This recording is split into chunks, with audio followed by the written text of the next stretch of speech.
நற்செய்தி வாசகம். உங்கள் மகிழ்ச்சியை யாரும் உங்களிடமிருந்து நீக்கிவிட முடியாது. யோவான் எழுதிய தூய நற்செய்தியிலிருந்து வாசகம். அதிகாரம் 16 இறைவசனங்கள் 20 முதல் 23. அக்காலத்தில் இயேசு தம் சீடரை நோக்கி கூறியது: உறுதியாக உங்களுக்கு சொல்கிறேன், நீங்கள் அழுவீர்கள், புலம்புவீர்கள், அப்போது உலகம் மகிழும்.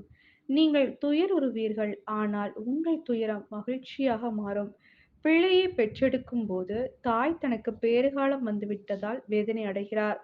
ஆனால் பிள்ளையை பெற்றெடுத்த பின்பு உலகில் ஒரு மனித உயிர் தோன்றியுள்ளது என்னும் மகிழ்ச்சியால் வேதனையை அவர் மறந்து விடுகிறார். இப்போது நீங்களும் துயருறுவீர்கள். ஆனால் நான் உங்களை மீண்டும் காணும்போது உங்கள் உள்ளம் மகிழ்ச்சி அடையும். நீங்கள் உங்கள் மகிழ்ச்சியை யாரும் உங்களிடமிருந்து நீக்கிவிட முடியாது. அந்நாளில் நீங்கள் என்னிடம் எதையும் கேட்க மாட்டீர்கள். இது கிறிஸ்துவின் நற்செய்தி. கிறிஸ்துவே உமக்கு புகழ்.